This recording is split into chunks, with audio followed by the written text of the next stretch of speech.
Title: The Last Stand. Before start this video, if you didn't subscribe my channel, then subscribe it first for a magic appear. Now listen careful. The wind howled through the crumbling streets of Berlin, carrying with it the scent of smoke and despair. It was April 1945, and the once mighty German capital was now a shell of its former self. Broken buildings, shattered glass, and the distant rumble of Soviet artillery drawing ever closer. In a small, dimly lit bunker beneath the Reich Chancellery, a group of young soldiers stood at attention. Their uniforms, once symbols of power and fear, were now worn and dusty.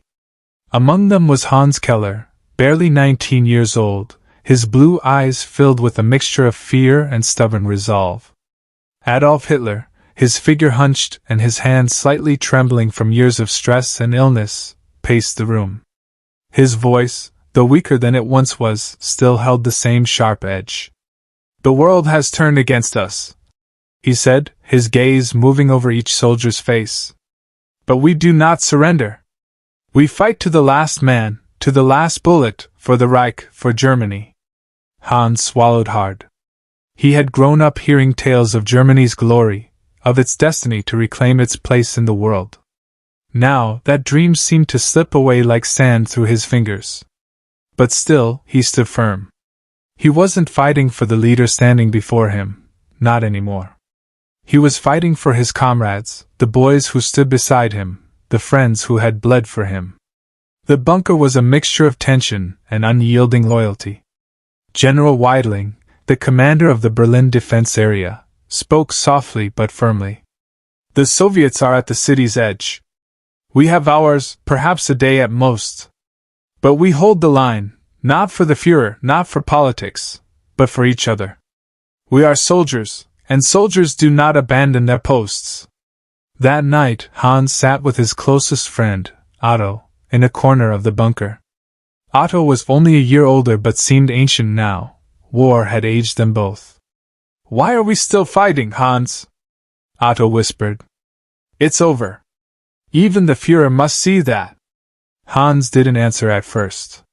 He stared at the flickering candle on the table between them. Finally, he spoke. "Because if we stop fighting, then what was all of this for? My brother died in Stalingrad. My father was killed in an air raid. If we give up now, it means their sacrifices meant nothing." Otto didn't reply, but he placed a hand on Hans' shoulder, a silent show of brotherhood. As dawn broke, the final battle for Berlin erupted in a storm of gunfire and explosions. Hans and Otto fought side by side, not for a fading ideology, but for survival, for loyalty to the men standing next to them. The city burned, and the walls of the Reich were crumbling, but their resolve, though misguided, remained unbroken. In the end, history would not remember Hans or Otto. It would remember the horrors of the war, the crimes committed, and the ultimate downfall of the regime they served. But in those last moments, when everything collapsed around them, their fight was not for a cause or a leader, it was for each other. Motivation doesn't always come from noble places. Sometimes, it's simply the desire to stand with the people you care about, even when the world falls apart. If you really like this video, then go to the subscribe button and fight with it, and hit more times on like button. Thank you, goodbye.